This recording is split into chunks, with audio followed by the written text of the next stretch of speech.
16장 1절부터 보시겠습니다. 출애굽기 26장 1절. 너는 성막을 만들되 가늘게 꼰 배실과 청색, 자색, 홍색 실로 그룹을 정교하게 수놓은 10폭의 휘장을 만들지니 매 폭의 길이는 28규빗, 너비는 4규빗으로 각 폭의 장단을 갖게 하고 그 휘장 5폭을 서로 연결하며 다른 5폭도 서로 연결하고 그 휘장을 이을 끝폭가에 청색 고를 만들며 이어질 다른 끝폭가에도 그와 같이 하고 휘장 끝폭가에 고 50개를 달며 다른 휘장 끝폭가에도 고 50개를 달고 그 고들을 서로 마주보게 하고 금 갈고리 50개를 만들고 그 갈고리로 휘장을 연결하게 한 성막을 지을 것이며 일단 26장 6절까지 26장은 그냥 성경을 읽으면 재미없는 부분입니다. 가늘게 꼰 배실과 청색, 자색, 홍색 실로 반복되어지는 그런 이야기고, 그리고 장이 몇 규빗이고 폭이 몇 규빗이고 거기다 고는 어떻게 달고 이런 이야기로 되어져 있기 때문에 설계도거든요. 이 설계도가 우리들한테 전문가가 아니면 설계도를 보고 가름하기가 어렵습니다. 그래서 보통은 설계도 이외에 나름대로 그 모형도를 가지고 사람들이 입체적인 그림을 보고서야 이 설계대로 건물을 지으면 이렇게 된다는 이야기지 이렇게 되어지거든요. 그렇지만 그것만 가지고는 어떻게 돼야 되는지 또 이제 기술자들이 만드는 어려움이 있기 때문에 나름대로 설계도도 있고 그리고 그림도 사진도 이제 외형도를 그려놓고 이렇게 되어지는데 지금 성막 양장의 규례에 대해서 그냥 설계도만 쭉 소개가 되어지고 있어요. 그래서 설계도를 보고 과연 우리가 전문가답게 이것이 이렇게 되어졌구나 라는 걸 읽어내려고 한다면 집중력이 아마 필요한 것 같아요. 어쨌거나 지금 26장에 대한 이야기는 성막 규례에 대한 그런 이야기가 계속되어지고 있습니다. 여기 지난 시간에 성막이라고 하는 그것은 나름대로 지금 하나님 앞에 이제 지어져가는 우리 여기에 성소가 있고 지성소가 있고 물두멍이 있고 번제단이 있고 또 이게 출입문이 있는 걸로 해가지고 성소가 이렇게 되어져 있어요. 이거 성막을 짓는데 오늘은 성막 이 앙장의 그 규례예요. 여기 성막을 짓는데 나름대로 이 천을 어떻게 만들어 가지고 이거를 유지할 것인가. 또 이것은 휴대용이기 때문에 어쩔 수 없이 분해가 가능해야 되거든요. 조립식으로 되어 있어 가지고 이동한다 하면은 짝짝짝짝 분해가 되어져 가지고 이동이 가능해야 되고 또 세운다고 하면 조립이 가능해 가지고 또 똑같은 그런 모양으로 해 가지고 건물이 지어져야 되는 이런 특수한 이제 설계물입니다. 그래서 일단 조립식의 성막 그리고 이 성막이라고 하는 건 우리가 이제 제단 하나님의 제단에 대한 문제 알겠어요? 제단. 이 하나님 앞에 제사를 드리는 일, 하나님과 원수되어졌던 사람들이 어떻게 하나님을 마주보고 이제 이렇게 아는 것과 같이 찬송하는 이런 제사의 규례가 될 것인가 이게 중요하기 때문에 하나님께서는 여기에다가 하나님의 이름을 두셨다 이렇게 이야기한다. 하나님의 이름 만사를 언약대로 이루시니 여호와라는 그런 이야기이기 때문에 그 이름을 두신 곳 그러니까 이거는 하나님이 임재하는 곳이에요. 하나님이 임재하는 곳 이런 성부 하나님의 임재. 그런데 이 하나님의 임재로만 끝나면 제단으로서는 사실은 우리가 의미가 제대로 설명된 게 아니죠. 왜냐하면 예수 그리스도의 제사지기에 의할 것 같으면 제물과 그다음에 제단과 그다음에 제사장이라고 하는 이 3대 요소가 하나님 앞에 드리는 제사의 3대 요소거든요. 그렇기 때문에 하나님의 임재는 중보자 대신 예수 그리스도, 우리 이제 성자 하나님입니다. 성자 하나님, 이분이 이제 중보자로 오시는 거예요. 중보자가 되셔가지고 어떻게 하나님과, 여기서 제사를 드리는 인간과 그 다음에 이름을 주신 그 하나님과 우리가 교통하면서 원수되어졌던 우리들이 한 몸을 이루는가에 대한 이런 그 시스템으로 되어 있습니다. 그래서 우리는 이 설계도를 공부를 하면서 끊임없이 중보자 대신 예수 그리스도를 우리가 여기서 만나야 되겠죠. 예수 그리스도를 만나고, 중보자니까 타락한 인생하고 하나님과의 이 중보를 갖다 하시는 분이란 말이에요. 하나님과 인생과 하나님 사이를 중보하는 이런 그 중보의 역할이기 때문에 이거는 삼위일체 하나님의 임재 장소인가 하면 예수 그리스도와 성도들과의 어떤 교제를 나눌 수 있는 것인가에 대한 또 두 가지 측면이 있고요. 이제 이거를 나름대로 지어져가는 신약교회에 와가지고는 우리가 어떻게 될 것인가, 이거를 에베소서에서 이런 그 표현이 되어져 있어요. 에베소의 내용을 보시게 되면 2장 20절부터 22절까지 이렇게 표현되어 있습니다. 너희는 사도들과 선지자들의 터 위에 세우심을 입은 자라. 그리스도 예수께서 친히 모퉁이 돌이 되셨느니라. 그의 안에서 건물마다 서로 연결하여 주 안에서 성전이 되어가고, 너희도 성령 안에서 하나님이 거하실 처소가 되기 위하여 그리스도 예수 안에서 함께 지어져 간다. 이거는 하나님 앞에 드리는 성막의 제조이지만 신약교회 성도들이 지어져가는 성전이기도 해요.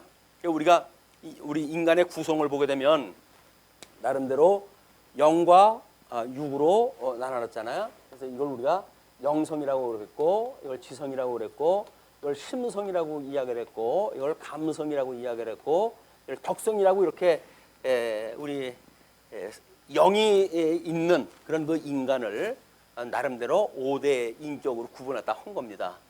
그러면 이 영성이라고 하는 것이 사실은 하나님과 이게 하나님을 원수되어졌던 우리들이 거듭나고 중생되어져 가지고 이 하나님을 바로 알게 되어지는 것이 우리 영적 기능이겠죠. 죽었던 우리 영이 살아나고 그런 거 이야기예요. 여기서 우리가 번제물로 해가지고 어떻게 끊임없이 우리를 불태워가지고 소재로 관제로 해 드려지는가라고 하는 그런 그 문제가 되어지겠고요. 그리고 이제 뭐 여기 뭐 향단이나 떡상이나 뭐 촛대라든지 이런 걸 통해 가지고 예수 그리스도의 복음에 대한 내용들을 우리 마음이 이해하는 것처럼 이해하는 것, 이것이 성전과 지어져가는 우리 성도들의 인격과 이것이 상관관계가 있다. 그냥 단순히 성전이 지어져가는 것으로 멈춘다고 한다면 우리하고는 뭔가 거리가 있잖아요. 거리가 있는데 이거는 그리스도 안에서 성도들이 무엇인가 이렇게 우리의 마음이 점점 예수 그리스도로 인해 가지고 거룩해져 간다고 한다면 이 제사 드리는 이런 그 일들, 이것이 우리는 영적 예배라고 이제 이렇게 이야기를 했어요. 사도 바울에 의할 것 같으면 영적 제사다, 신령한 예배, 이렇게 이제 구분을 갖다 하는데, 우리가 죽었던 영이 살아나 가지고 어떻게 하나님과 관계를 맺고 살아갈 것인가, 이건 현실적이고 직접적인 거예요. 그리고 우리가 여기서 이 구약 사람들은 제사를 드리면서 이 행위를 했지만 우리는 스스로 우리의 몸을 경건의 훈련을 통해 가지고 끊임없이 제물로 되어지는 거예요. 제물이 되어서 매일같이 죽노라라고 하는 그 이야기는 이 육체의 소욕을 우리가 이 육체의 소욕을 멸하고 끊임없이 성령의 소욕을 따라서 하나님의 기뻐하시는 뜻을 따라 살아가고자 하는 우리의 성도들의 삶이란 말이에요. 구약 성도는 눈으로 보이는 이런 제사를 드려가지고 나름대로 뭐 보통 거룩한 그 모습이 아니지 않습니까? 그리고 뭐 이 노력이 보통 노력이 아니에요. 그렇게 해가는데 우리는 예수 그리스도로 말미암아 은혜를 인해서 구원을 받았다. 그 영적 예배를 드린다 그러는데 실체가 없잖아요. 영적 예배에 대한 실체가 없어요. 그러니까 성도의 삶이 아주 주관적인 거야. 내가 그냥 뭐 믿고 싶으면 믿고 뭐 이런 식으로 되어져 있지. 이런 식양을 따라 가지고 과연 우리가 이 영적 예배의 감각을 키워가는가라고 하는 문제는 매우 아마 신학적 감각이 필요하다. 이것이 출애굽기에서 이제 이런 성정을 지어져가는 우리들의 모습이라고 보여집니다. 물론 이 성막은 하늘에 있는 성전에 대한 거를 모형적으로 보여준 거라 그랬어요. 이걸 규례를 따라서 하늘에 있는 하나님의 성전, 성막, 그 보좌 이거를 나름대로 이제 이렇게 가시적인 걸로 해가지고 보여줬다. 그래서 우리는 그 하늘에 있는 이것을 거기는 유리바다라고 이렇게 되어졌어요. 유리바다. 그리고 뭐 거기에 하나님 보좌가 있고 보좌 위에 뭐 이런 떡상이나 뭐 이런 것이 나름대로 해가지고 뭐 우리 천사라든가 24장로라든가 천사라든가 이런 분들의 예배드리는 행위로 해가지고 전부 이제 그려져 있었고 그리고 거기에 보좌를 에워싸고 있는 성도들이 찬양을 갖다 하는데 이거를 성전 뜰이라고 이렇게 이해합니다. 성전 뜰에 이런 일들이 있고 그리고 우리의 제사장이 자기의 옷매무새를 점검할 수 있는 물두멍이 이제 있고 이거를 우리가 유리바다라고 이렇게 이야기를 했어요. 여자들의 녹고울을 갖다 모아가지고 이제 녹고울로 만들어가지고 이걸 만들었던 겁니다. 그리고 이제 뭐 성전에서 이 하나님의 제단 위에서 끊임없이 기도가 요한계시록에 의할 것 같으면 성전 아래서 기도가 올라와요. 왜냐면 주의 이름을 인하여 순교를 당한 자들, 어려움을 당한 자들 이런 그 자들이 신원하는 기도가 올라오게 되어지거든요. 그러니까 천상의 원형의 보좌도 마찬가지고 모형적으로 보였던 성전도 마찬가지고 지어져가는 성도들의 삶도 이게 전부 마찬가지예요. 마찬가지. 그렇다고 한다면 이제 우리들의 어떤 삶은 이렇게 구약성경에서 보여준 성전을 통해 가지고 우리들의 신앙생활을 가름할 수가 있고 이거는 이제 우리가 주관적으로 경험 세계 속에서 하나님의 말씀이 임재하는 형식으로 해서 감지되어지는 상태입니다. 우리 스스로 주관적으로 이건 주관성이 있어요. 주관적으로 우리가 믿음을 화합해야 되는 그런 부분이에요. 그러나 이건 객관적인 성경 진리로 되어져 있잖아요. 그러니까 객관적인 성경 진리 아는 걸로만 해가지고는 율법을 우리가 공부하는 것처럼 그냥 붙박이 되어져 있는 활자를 이해할 수는 있어요. 그러나 이것이 내 주관적으로 믿음을 화합을 갖다 하는가에 대한 문제, 이게 주관성이 있는 우리의 믿음이 문제가 있어야 우리 삶하고 직접적 관계가 있는 거거든요. 우리 직접적인 관계가 없으면 성경 다 이거 하나님의 영광 드러낸 거야. 뭐 이렇게 가지고 설명이 가능하죠. 그런데 그것하고 나하고 뭔 상관이 있는데? 라고 하는 우리의 상관성이 이제 배제가 되어지게 되면 기껏 성경에서는 나름대로 뭐 가늘게 꽃실과 홍색실과 자색실과 이런 걸로 해가지고 지금 전부 교직을 갖다 해놓은 거 아닙니까? 그 교직이라고 하는 것이 여기서 소위 말하는 유기적이라는 겁니다. 유기적.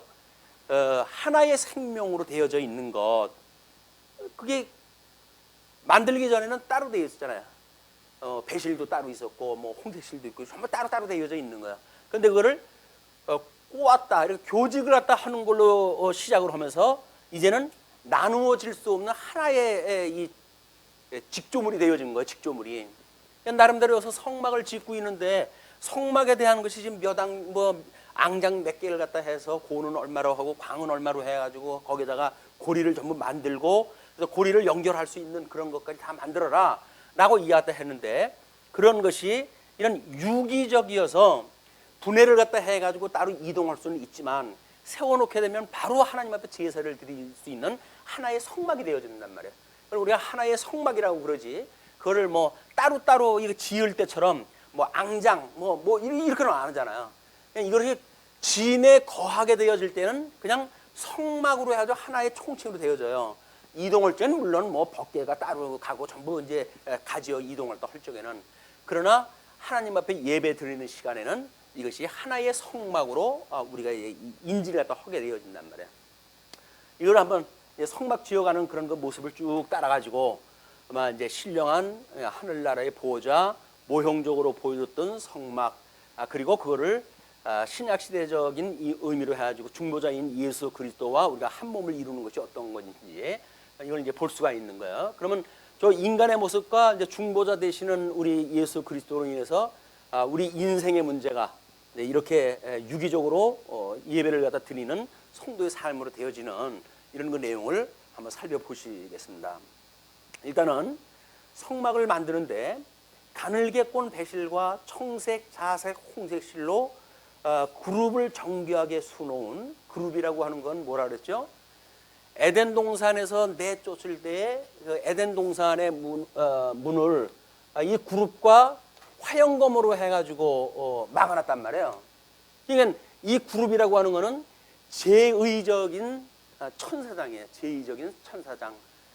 그래서 이제 어떤 하나님 앞에 뭐 소식을 전하는 천사장이 있고 미가엘처럼 왕직을 대신하는 그런 그 천사장이 있지만 이거는 제사직을 감당하는 천사장을 우리가 그룹이라고 이야기를 한다. 그래서 에덴 동산에서 추방되어진 사람은 이 그룹이라고 하는 제의에 의해 가지고 충분한 우리 예수 그리스도의 성취 사건을 통해 가지고 천년 왕국이 회복되어지는 거예요.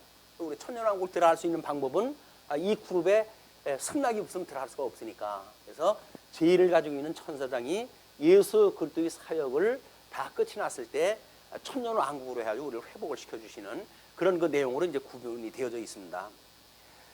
그런데 그 그룹을 정교하게 수놓은 10폭의 휘장을 만들려고 그래요. 그 10폭인데 매폭으로 해가지고 10폭이니까 매폭으로 해가지고 또 규모가 나와요. 그래서 이 매폭에 대한 규모가 있고 이거를 플러스 해가지고 10개가 되어지는 거예요. 이 합이 10개가 되어지도록 되어져 있는 거죠. 10개를 만들어라 그 이야기입니다.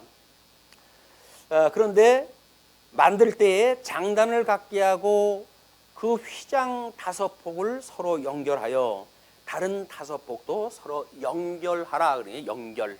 이 연결이라고 하는 것이 소위 말하는 교제에 대한 이야기입니다.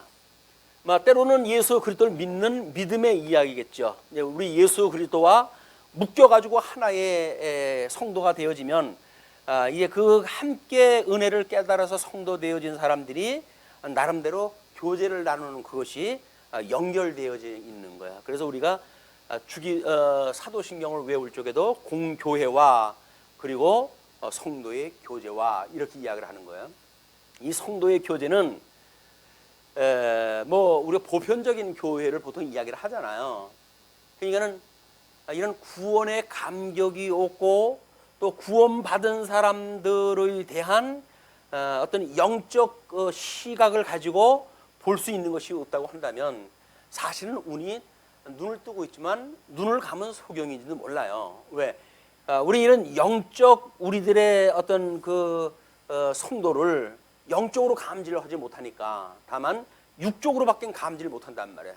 그래가지고 뭐 행위가 옳으냐 그러냐 이런 걸 따지지 영적으로 해서 예수 그리스도의 그 보혈의 공로로 이가 죄 사함을 받았는가, 하나님의 그런 그 은혜의 언약을 따라서 지금 한 몸이 되어졌는가라고 보는 것이 제일 첫 번째 우리들이 살펴봐야 될 이 이야기입니다. 내가 저 영적으로 해서 회복이 되어졌다고 한다면 지세도 마찬가지일 거 아니겠어요? 이런 걸 보는 감각이 늦어지게 되면 우리는 그냥 행위를 보고 판단할 수밖에 없어. 이러니 저러니 해가지고 그냥 시비가 끝날 길이 없고, 그리고 그걸로 인해 가지고 결국은 구원받은 우리들의 은혜를 이제 쏟게 되어진다.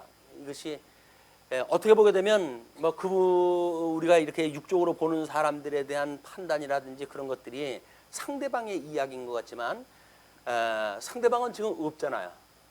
우리 이야기하는데 그 상대방은 없어요. 그럼 그게 누구한테로 간다고요? 우리끼리 있으니까 우리한테로 오겠지 뭐 그게. 그게 연애 얼마나 우리들이 지혜롭지 않은 일인지 몰라요. 이제 그런 그 일을 우리가 이제 하고 뭐 현실적인 사실이니까 우리가 뭐 이렇게도 따지고 저렇게도 따져보고 뭐 확인하고 이제 그럴 이유는 있죠.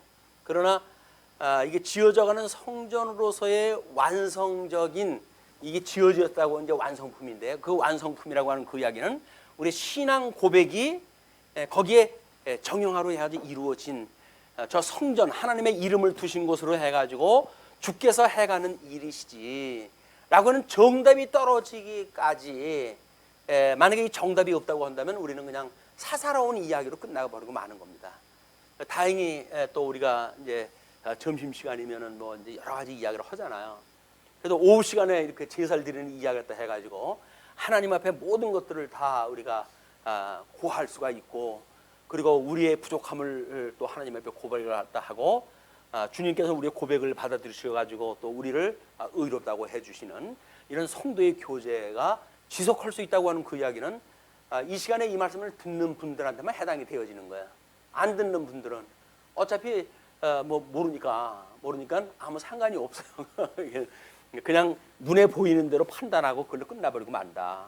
우리 예배에 참석해서 하나님 말씀을 깨닫고 나름대로 또 상고하고 또 상고하다 보게 되면 이것이 나의 문제로 오게 되어지고 같은 하나의 성도로서 지어져가는 성전으로서 이것이 우리 신앙 고백하는 그런 그 내용으로 하나가 되어진다.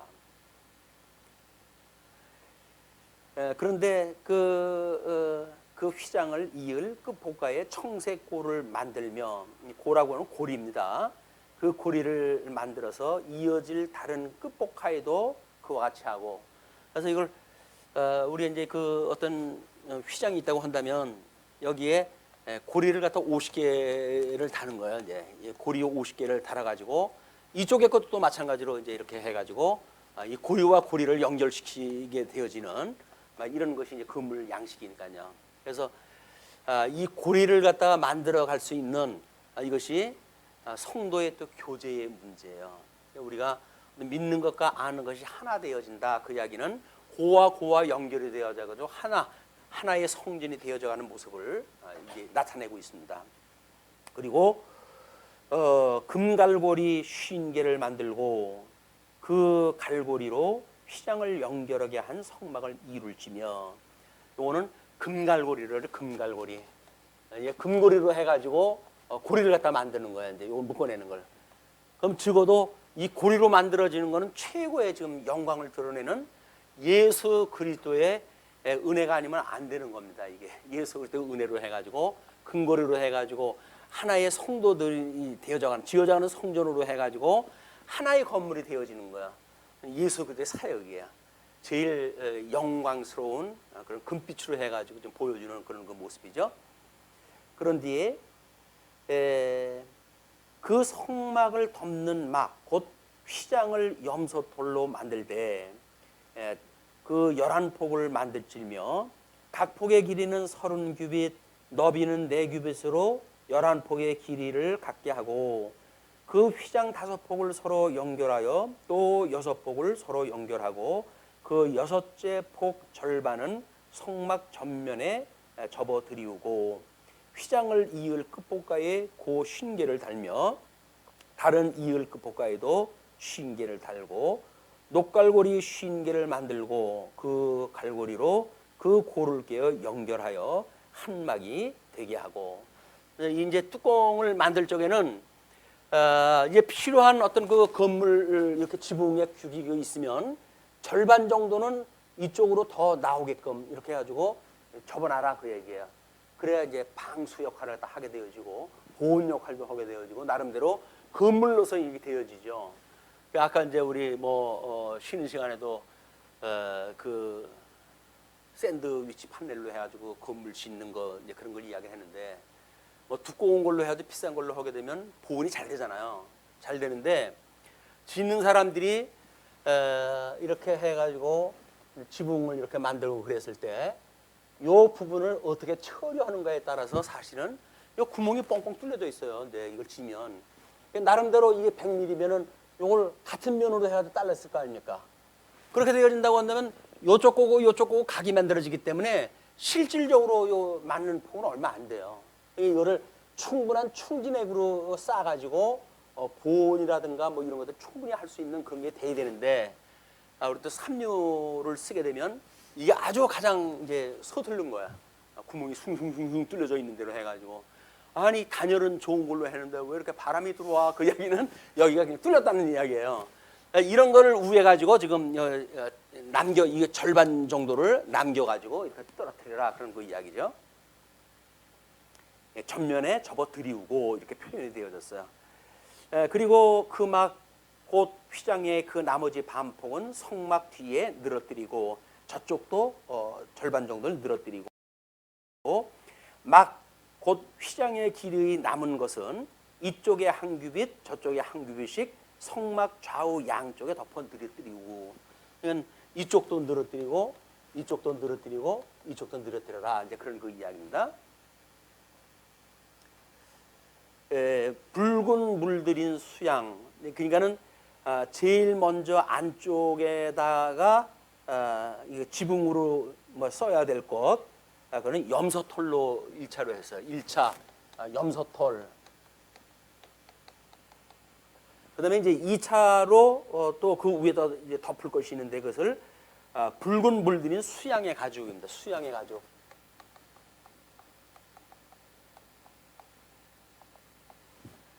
그리고 그 윗덮개를 만들지니라 그러면서 15절에 너는 조각목으로 성막을 위하여 널판을 만들어 세우되 이건 헝겊으로만 해가지고 세울 수가 없잖아요. 이건 조각목으로 해가지고 널판을 만들어 세우되 각 판의 길이는 10규빗 너비는 한 규빗 반으로 하고 각 판에 2촉씩 내어 서로 연결하게 하되 너는 성막 널판을 다 그와 같이 하라. 너는 성막을 위하여 널판을 만들되 남쪽을 위하여 널판 20개를 만들고 20널판 아래에 은받침 40개를 만들지니 널판을 세울 뿐만 아니라 이 널판을 한 규빗짜리 널판을 만드는데 이 받침을 노받침대로 해야 전부를 갖다 이게 받치도록 되어져 있어요. 그래서 우리가 금이라고 하는 그거는 뭐 하나님의 영광을 나타내기도 하고 또는 녹 같은 거는 이렇게 발 아래에 있는 거기 때문에 예수 그리스도의 뭐 발을 갖다 표현했다 할 때 붉은 주석과 같다 뭐 이렇게 표현했다 하고 하는 것도 이 성막의 그런 것과 무관한 표현이 아닙니다. 표현되어지는 그 내용들이 그러면서 그 20널판 아래에 은받침 40개를 만들지니 이쪽 널판 아래에도 그 2촉을 위하여 2받침을 만들고 저쪽 널판 아래에도 그 2촉을 위하여 그 이제 발굽이 있는 거예요. 널판 아래에 발굽을 다는데 그 발굽을 이쪽과 저쪽을 갖다 묶어 가지고 할 수 있게끔 2받침을 만들지며 성막 다른 쪽 곧 그 북쪽을 위하여도 널판 20개로 하고 은 받침 40개를 이쪽 널판 아래에도 2받침 저쪽 널판 아래에도 2받침으로 하며 성막 뒤 곧 그 성막을 위하여는 널판 6개를 만들고 아마 그 성막의 받침대라든지 뭐 이런 것들을 예수님의 주석의 그 발로 표현이 되어진 것처럼 우리 전신갑주 입은 성도들을 나타낼 때 그때의 발을 복음을 전하는 그런 그 발이다 이렇게 설명했다 합니다. 복음을 전하는 발. 우리 덕성 문제로 해서 복음을 증거하고 이렇게 할 때 끊임없이 발로 전달되어지는 거거든요. 그래야 하나님께 약속하셨던 예루살렘과 온 유대와 사마리아 땅끝까지 이르러서 복음이 증거되어지니까 그래서 그걸 발로 설명되어질 수도 있는 거예요. 그러면서 그 뭐 내용이 비슷비슷해가지고 어디까지 읽었는지 뭐 그 얘기가 그 얘기 같아요. 22절로 갑니다. 성막 뒤 곧 그 성막을 위하여는 널판 6개를 만들고 성막 뒤 2 모퉁이 쪽을 위하여는 널판 2개를 만들되 아래에서부터 위까지 각기 2겹 두께로 하여 윗꼬리에 이르게 하고 2 모퉁이 쪽을 다 그리하며 그 8널판에는 은받침이 16이니 이쪽 판 아래에도 2받침이요 저쪽 판 아래에도 2받침이니라. 너는 조각목으로 띠를 만들지니 성막 이쪽 널판을 위하여 5개요 성막 저판 널판을 위하여 5개요 성막 뒤 서쪽 널판을 위하여 5개요 널판 가운데 있는 중간 띠는 이 끝에서 저 끝에 미치게 하고 그 널판들을 금으로 싸고 그 널판들의 띠를 꿰 금고리를 만들고 그 띠를 금으로 싸라.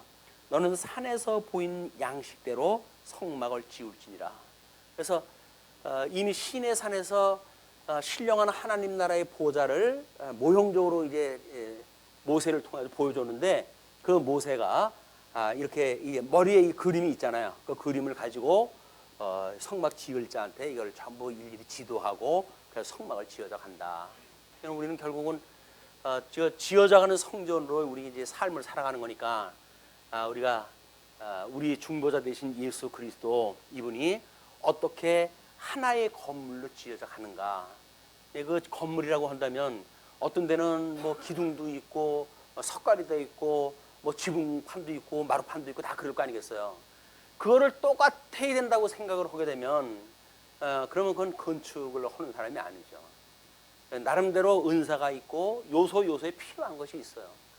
다 너희가 뭐 그 온몸에 너희가 다 눈이면 냄새는 맡는 곳은 어디며, 사도 바울이 그렇게 해가지고 그 성전에 대한 걸 이야기를 하잖아요. 은사에 대한 그 이야기를.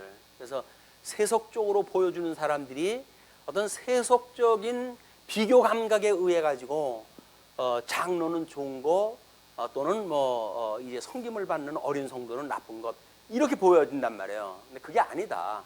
이게 다 은사를 따라가지고 믿음으로 키워가고 하나님의 영광이 드러나게 하는 모습이기 때문에, 하나님의 영광이 임재하는 어떤 성도로서의 우리가 가치가 있는 거지. 뭐 우리 주님이 없는데 뭐 열심히 땀만 흘린다고 하는 게 무슨 의미가 있겠어요. 우리가 지어져가는 성전으로 해가지고 하나님의 영광이 우리한테 어떻게 임하고 있는가. 영광의 광채가 되시는 우리 하나님, 이 광채가 되시는 하나님께서 이 본체가 되시는 성부 하나님은 영광의 본체가 되시는 분 아니에요? 예수 그리스도 광채가 되시는 예수 그리스도를 보내주셨단 말이에요. 그 보내주셔가지고 이걸 만들어가는데 성령께서 그 능력으로 해가지고 영광을 조화롭게 지금 만들어가는 거거든요. 이거는 성막 짓는 사람도 성령의 감동을 받아가지고 이거 되듯이 지어지는 성도들도 이 영광의 광채로 임하는 그것이 나름대로 은사를 따라서 믿음의 분량을 따라가지고 성령의 능력으로 드러나게 되어진다. 그걸 우리가 성령의 열매다 이렇게 이야기하는 겁니다. 그러니까 성령의 열매가 맺는 성도는 누구나 다 소중한 거예요. 그걸 어떤 세속적 계급의식을 가지고 뭐 그래도 우리가 같이 시작을 했는데 누구는 권사고 누구는 집사라고 하면 뭐 그렇잖아? 이런 생각을 가지고 갖게 되는 거예요. 그래서 그럼 뭐 기왕 같이 시작했으니까 우리 다 같이 권사라고 하자. 그렇게 하면 사실은 다 아니에요. 그게 다 무효예요. 그러니까 거기서 누구가 특별하게 어떤 사람이 구분이 되어져 가지고 당신은 권사를 하세요. 난 집사를 할게요. 라고 나뉘어지고 세분화가 되어져야 그것이 하나님의 영광이 드러나는 것이지, 인간들이 봤을 때 평준화하자 라고 하는 그거는 이미 하나님의 임재는 온데간데가 없어지는 거예요, 이게. 근데 우리가 주님의 몸된 교회의 어떤 신령한 감각을 가지고 과연 뭐 이런 그 뭐 투표의 문제, 정치의 문제 또는 뭐 이런 걸 우리가 하는가, 아니면 세속적인 판단에 의해서 우리가 이걸 해야 되는가라고 하는 문제는 매우 어렵습니다. 사실은 매우 어렵고, 때에 따라서는 뭐 어떤 그 분은 그렇게 이야기를 하죠. 성경의 자격이 심사에 맞는 사람을 일꾼을 세워야지 부족한 사람을 세워가지고 교회 망그러뜨린다 이렇게 이야기하는데, 그것도 사실은 아니에요. 어떤 사람 뭐 우리 그 교회의 어려움을 보고 장로 두 분을 세웠기 때문에 문제다 이렇게 이야기를 해요. 장로 두 분이니까 이제 둘이서 싸움이 났다 그 얘기거든요. 근데 개척교회가 되어졌을 때 장로가 없는 그거를 우리가 무조직 교회라고 이렇게 이야기해요. 무조직 교회. 조직이 안 되어져 있는 교회라고 이렇게 이야기를 하거든요. 그러면 조직이 안 되어져 있는 교회니까 뼈대가 뭐 이런 것들 안 세워졌단 말이에요. 뼈대도 없고 그냥 성도들끼리 뭐 이렇게 오합지졸 모여져 있는 거니까. 근데 이 무조직 되어져 있는 교회에서 성도가 장로 한 분을 세우는데 25명의 성도가 있다고 필요하다고 한다면, 최초에 25명이 되어 장로님을 세울 수 있는 자격이 되어지게 되면 두 분의 장로님을 세우게끔 되어져 있어요. 법적으로 그렇게 되어져 있어요. 왜냐하면 그렇게 돼야 그거를 우리가 이 조직교회라고 이야기를 합니다. 조직교회. 이 조직교회라고 하는 거는 당회가 조직되어졌다는 이야기거든요. 그게 제1심이 가능한 당회가 조직이 되어져 있기 때문에 조직교회라고 그러는 거야. 그 조직이 당회가 구성되어진다고 한다면 목사 한 분하고 장로 두 분이 이상이 되어져야 이걸 조직교회라고 그러거든요. 근데 만약에 이렇게 이게 홀수가 되어져야 어떤 가결을 갖다 한다든지 회의를 갖다 할 때 결정이 되잖아요. 근데 이분이 한 분이에요. 목사도 한 분, 장로도 한 분. 그럼 회의할 때 이게 안 되잖아요. 가결이 할 수가 없어요. 1대1로 해가지고 뭐 맞서게 되면 맨날 같이 노회에서 한 사람을 데려와가지고 노회에서 이걸 간섭을 갖다 해가고 그래야 되니까. 그래서 자체내로 교회 정치가 가능한 것은 두 분 장로님이 있어야 되기 때문에 최초의 25명 정도의 우리 그 입교인이 있다고 한다면 두 분의 장로님을 세우는 것이 장로교회의 기본 원리예요. 근데 그런 원리를 모르고 두 사람을 세웠기 때문에 문제가 있다고 하는 그 이야기는 뭐예요? 문제가 없게 하기 위해서 조직교회를 세우지 말자 그런 그 이야기 아닙니까? 그게 말이 안 되는 거예요. 근데 그 사람들은 자랑스럽게 그 얘기를 했다 해요. 자랑스럽게. 법이 뭔지를 모르니까 이 법리적 해석 원리가 뭔지를 모르기 때문에 인간 생각에 하나 세우면 뭐 문제될 거 뭐 있어요. 또 그분이 목사님이 이제 뭐 이렇게 한 분을 세웠다고 한다면 장로님이 한 분일 땐 목사한테 함부로 못 합니다. 그래 나름대로 그래도 뭐 이렇게 좀 협조를 하려고 그러지. 두 명이 돼가지고 뭔가 힘이 만들어지게 되면 이제 목사하고 이제 견제가 심해지는 거예요. 물론 정치적인 견제가 필요합니다. 목사의 독주를 장로님이 해야죠. 왜? 이 목사는 교회 대표 아니에요. 근데 이 장로님은 교인 대표란 말이에요. 그럼 교인의 어려움을 장로님이 친히 가지고 뭔가 협의를 갖다 해가야 되잖아요. 이 당회를 통해 가지고 협상을 갖다 해가야 되잖아요. 물론 이 노예의 어떤 그 자기의 교적이 있는 목사로서는 노예의 어떤 지도를 따라서 뭐 정책에 의해 가지고 정책을 펴간다고 그러겠죠. 그러나 교인들이 수용할 수 없다고 한다면 안 되는 거 아니에요. 왜? 이건 과정을 통해 가지고 투표를 갖다 해서 해야 되니까. 그래서 두 분이 세워지는 거야말로 장로의 기본적인 원리다. 이런 원리를 모르게 되면 어떻게든지 문제 없는 게 제일이다 이렇게 이야기하는데 문제가 없으면 사실 답도 없어요. 답이 없다고 하는 이야기는 뭐예요? 하나님 배울 수 있는 기회가 아무것도 없다는 거예요. 문제가 있어 하나님을 배우는데 문제가 없는데 뭐 하나님을 뭘 배워요. 그냥 자기 존대로 해가도 누가 뭐라 할 사람도 없는데. 그렇기 때문에 인간적인 어떤 생각을 가지고 뭐 한 번의 장로를 세야 된다 이렇게 얘기하는 건 말이 안 됩니다. 또 만약에 지금 화면 강의가 가능하다. 그러므로 목사가 필요 없다라고 하는 거를 장로교회의 원칙에 의할 것 같으면 그거를 허위교회라고 이렇게 해요. 허위교회. 허위라는 게 뭐예요? 권위가 비었단 말이에요. 비어 있어요. 그 권위가 뭘로 나와요? 하나님 말씀으로 나오는 거 아닙니까? 그건 하나님의 은사, 가르치는 은사를 받은 사람이 노예에서 지교회에 파송이 되어져 가지고 나름대로 말씀의 권위를 가지고 이걸 세워가는 일인데 목사가 없으면 말씀의 권위가 없잖아요. 말씀의 권위가 없으면 뭐예요? 장로들이 지네들 존대로 하는 거예요. 이제 또 그걸 무슨 체제 개혁이니 웃기는 소리를 갖다 해가면서 이걸 만들어가는데 이거는 교회 조직의 원리가 뭔지를 모르는 사람들이 하는 거예요. 아니 얼굴을 마주봐도 지금 될까 말까 하는데 화상으로 해가지고 가르쳐줬다고 해가지고 그것이 이 허위가 아니라 권위 있는 그런 그 교회가 될까요? 필요하면은 요청을 하는 거 아니에요? 그럼 자기네들 내려간다고. 아니 내려가는 거나 여기 있는 거나 뭐가 달라요? 똑같지. 그냥 이런 어떤 장로교회의 원리가 복음적으로 조직적으로 어떤 원리로 되어졌는지를 모르고 나름대로 합리적인 생각, 뭐 문제 없는 것, 목사가 타락을 했기 때문에 목사를 없애야 된다든지 이런 거 문제는 안 된다니까요. 왜?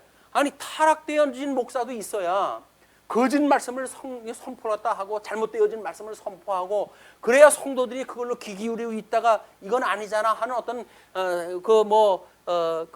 스스로 해가지고 정화하는 작업도 만들어지고 그럴 거 아닙니까? 그런데 뭐 일편적으로 다 문제가 없는 말씀만 선고하는 아주 선언하는 목사들만 있다. 그러면 조용할 것 같지만 그렇지 않아요. 그러면 사람들이 다 뭐 문제 없다고 생각이 드니까 나중에 그냥 우리 목사님 그렇게 하다가 아마 지금 이제 21세기 지금 이런 어둠의 문화처럼 되어지고 맙니다. 그래서 끊임없이 장로나 목사나 같은 신학을 갖다 해야 된다니까요. 그래서 장로고시를 보는 거예요. 장로고시를. 그 장로고시는 이제 성경, 뭐 이제 헌법, 웨스트민스터 신앙 고백이라든지, 권징조례라든지 이런 걸 전부 시험을 보는 거예요. 근데 헌법만 100번 읽으면 뭐래요? 규례가 뭔지도 모르는데 권징조례가 뭔지도 모르면서 헌법만 100번 읽으면 모르냐고요. 엉터리 이제 조례가 나오는 거예요. 그럼 자기 마음대로 해가지고 막 그냥 휘둘르고 몽둥이 휘둘르고 너 알아? 나 이거 알아? 라고 해가지고 칼질을 갖다 해야 되고 그런 장로님이 생기면 무섭습니다. 우리 주님께서는 부활하신 후에 뭐라 그래요? 내 어린 양을 치라 그러잖아요. 어린 양을 치라고 그랬더니 치라고 하는 것이 다스리라고 하는 거 아닙니까? 이걸 한글로 번역을 갖다 해가지고 매로 쳐버리네? 그거 치는 거죠, 물론. 몽둥이로 치는 거예요. 근데 다스리는 이거하고는 아니잖아요. 이건 이 어떤 그 물같이 이 다스림이 있어야 되는 건데 몽둥이로 두들기면서 그걸 친대. 아니 그 아무리 양을 갖다 맡겼다고 해가지고 양이 지팡이를 갖다 가진 건 길 안내를 하기 위해서 그걸 갖다 주는 거고 외부에서 들어오는 짐승을 갖다가 방어하기 위해서 이 지팡이가 가지고 있는 거지 지 양 때 두들겨 패라고 주는 겁니까? 그러니까 뭔지를 모르고 지금 이걸 한다니까요. 다 뭔지를 모르고 장로하고 뭔지를 모르고 장로를 갖다 하고 뭐 목사도 하고 나름대로 뭔지를 모르고 해가지고 뭐 개혁을 한다고 하고 그러는 거예요 이게.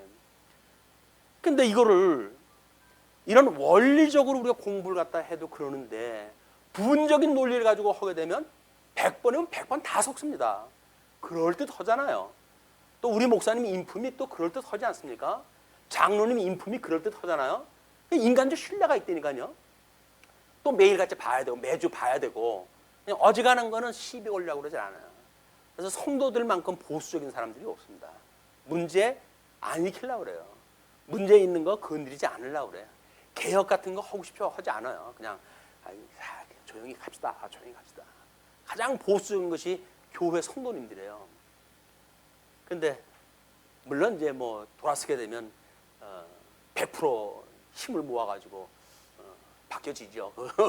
마음이 돌아서지만 이런 것이 이런 교회의 이런 그 헌법에 대한 이야기나 주님의 몸된 교회를 지어가는 성막의 모습이나 또는 지어가는 성전으로서 성도의 삶이나 같은 원리로 작동이 되어진단 말이에요. 근데 어떤 거를 저런 건 모르고 예수님으로 말미암아서 영적 예배를 드리는 것이 뭔지를 모르고 그리고 헌법으로 해가지고 이것만 안다고 될까요? 안 되는 거라니까요. 이게 같은 원리라니까요. 그래서 통섭이 필요한 거예요. 교의신학, 주경신학, 역사신학 그리고 우리가 실천신학이라고 하는 4대의 모든 신학을 딱 하나로 묶어내는 그런 그 통섭의 작업이 아니게 되면 어떤 한쪽에 치우친 이런 그 생각을 가지고 해석할 수밖에 없다. 이건 뭐 앞으로 21세기는 어쩔 수 없이 통섭 성경 개론의 시대가 되지 않겠습니까? 저는 열심히 공부할 이유가 있어요. 네, 나름대로. 자, 31절을 보시게 되면 지성소의 휘장 양식을 가르쳐 줍니다. 너는 청색, 자색, 홍색 실과 가늘게 꼰 배실로 짜서 휘장을 만들고 그 위에 그룹들을 정교하게 수놓아서 여기에 이제 이 휘장, 이 휘장은 매우 두껍게 이제 그 만들고 그다음에 거기에는 그룹을 갖다 정교하게 수를 놓아야 돼요. 예, 대제사장이 1년에 한 차례 들어가는 곳이기 때문에 금 갈고리로 네 기둥 위에 늘어뜨리되 그 네 기둥을 조각목으로 만들고 금으로 싸서 네 은받침 위에 둘지며 그 휘장을 갈고리 아래에 늘어뜨린 후에 증거궤를 그 휘장 안에 들여놓으라. 그 휘장이 너희를 위하여 성소와 지성소를 구분하리라. 그래서 이 지성소하고 성소를 구분하는 것은 휘장이 구분하다 하는 겁니다. 그래서 이거는 대제사장이 1년에 한 차례밖에 못 들어가요.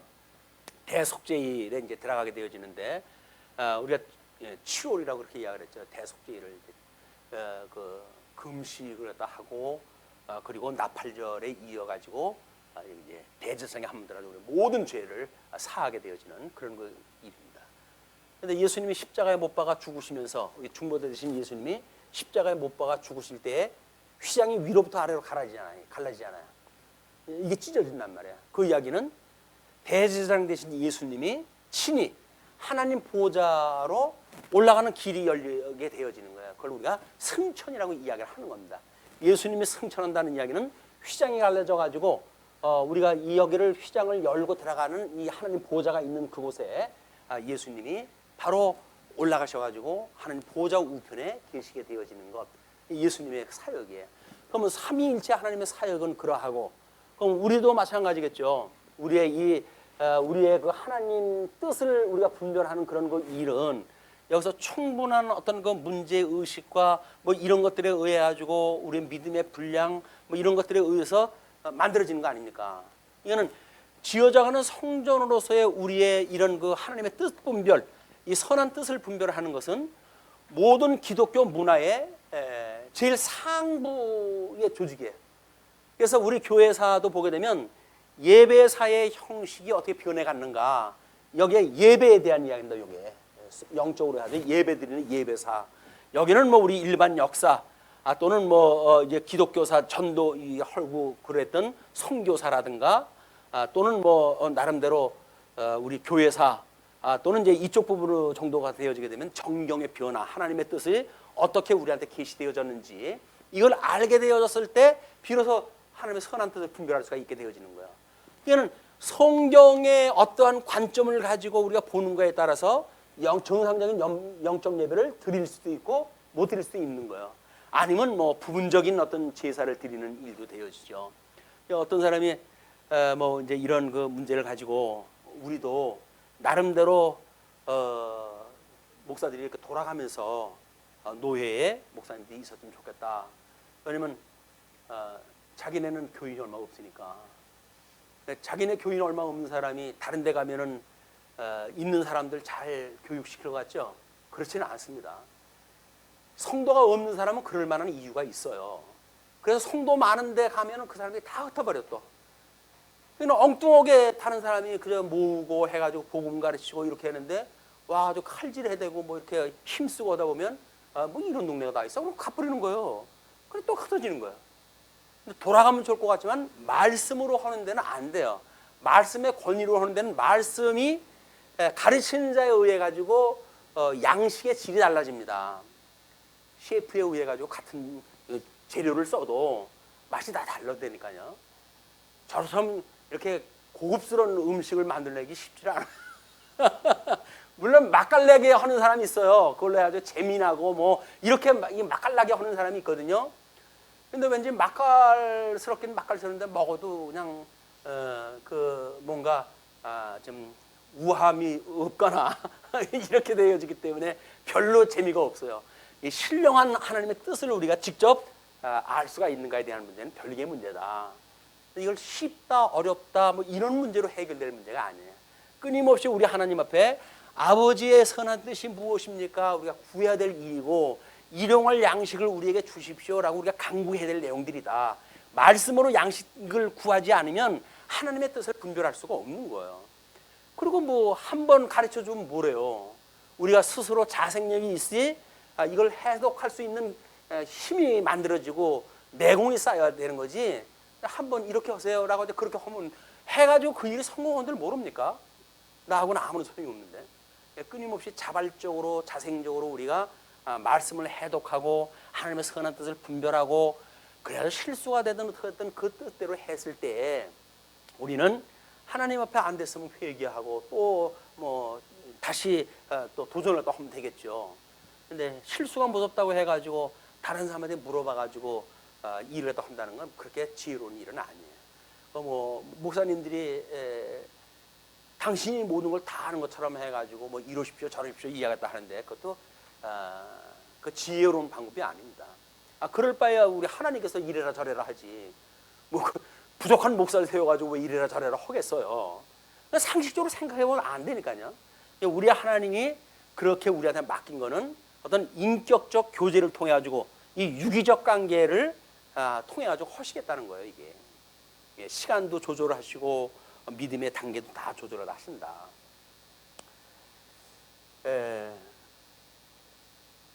그리고 너는 지성소에 있는 증거계 위에 속죄소를 두고, 이건 지난 시간에 우리가 이제 만드는 양식은 이제 공부를 갖다 했어요. 그리고 그 휘장 바깥 북쪽에 상을 놓고 남쪽에 등잔대를 놓아 상과 마주하게 할지며, 청색, 자색, 홍색 실과 가늘게 꼰 배실로 수놓아 짜서 성막문을 위하여 휘장을 만들고, 그 휘장문을 위하여 기둥 5을 조각목으로 만들고 금으로 싸고, 그 갈고리도 금으로 만들지며, 또 그 기둥을 위하여 받침 5개를 노수로 부어 만들지니라. 그래서 이쪽 출입문에도 충분히 그룹의 문양을 놓고 기둥을 세워가지고 거기는 높받침으로 해서 이렇게 외부에서 이제 비가 오거나 이렇게 한다고 했을 때 부식도 안 되고 이렇게 하도록 하라. 이렇게 되어진 것이 지금 26장까지의 그 내용입니다. 27장까지도 지금 이제 계속되어지는 일이기 때문에 27장은 다음 시간에 살피기로 하고 오늘 말씀을 줄이죠. 기도하시겠습니다.